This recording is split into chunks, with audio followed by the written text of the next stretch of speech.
Bismillahirrahmanirrahim. Assalamualaikum warahmatullahi wabarakatuh.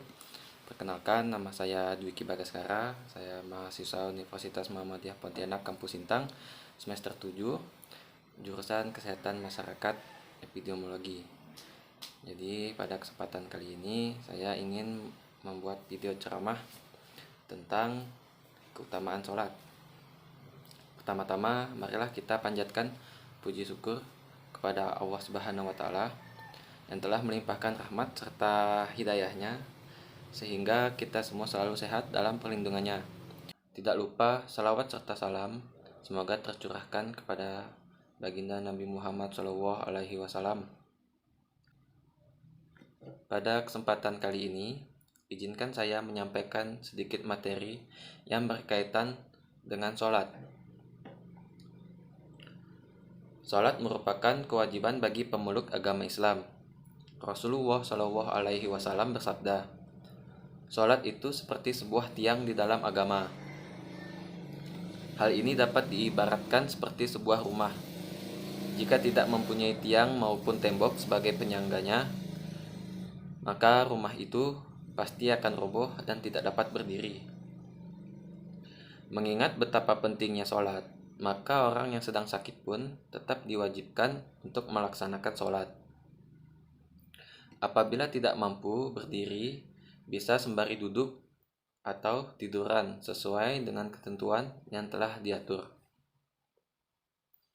Rasulullah Shallallahu Alaihi Wasallam pernah berkata, "Jika manusia mengetahui bahwa pahala sholat subuh dan sholat asar, maka setiap orang akan mendatanginya, walaupun harus sambil merangkak." Hal ini menjadi bukti begitu besarnya pahala dari kita mengerjakan sholat. Sholat tidak hanya menjadi suatu kewajiban saja, melainkan juga sebagai bukti keimanan seseorang kepada Allah Subhanahu wa Ta'ala. Di dalam Al-Quran, surah Al-Ma'un ayat 4-5 telah dijelaskan bahwa Allah Subhanahu wa Ta'ala berfirman yang artinya, "Celakalah mereka yang sholat, yaitu orang-orang yang telah lalai dalam sholatnya." Orang-orang yang tidak mengerjakan sholat, maka akan celaka dan rugi. Jika sholat seseorang baik, maka amalan yang lain juga ikut baik.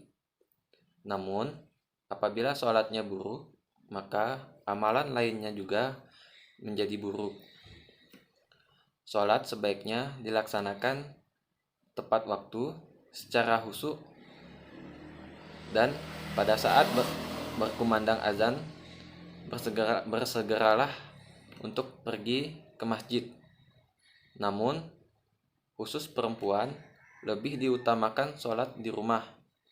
Sholat juga berfungsi untuk mencegah perbuatan keji dan mungkar. Hal ini seperti firman Allah Subhanahu wa Ta'ala pada Al-Quran surah Al-Ankabut. Dengan demikian, seseorang tidak akan melakukan perbuatan dosa seperti mencuri, berzina, melakukan tindak kekerasan, dan lain-lain.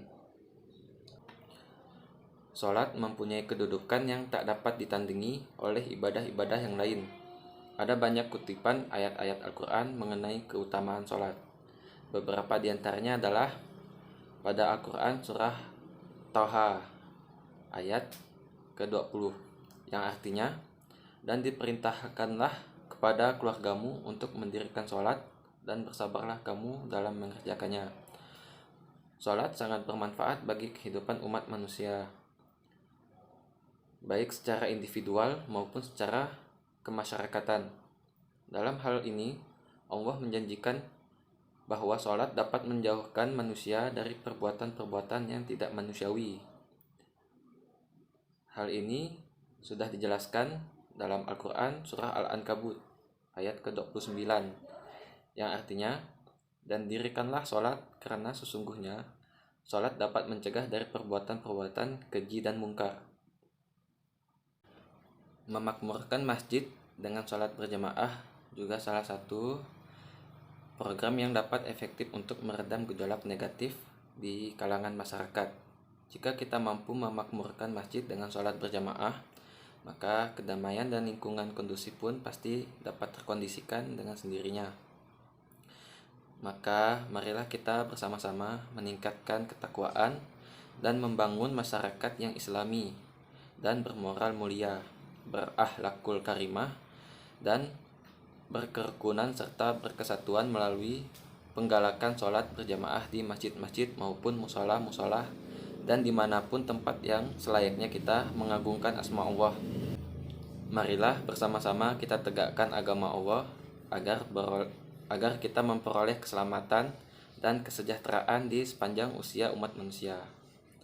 Mungkin sekian ceramah yang bisa saya sampaikan. Kurang lebihnya saya mohon maaf.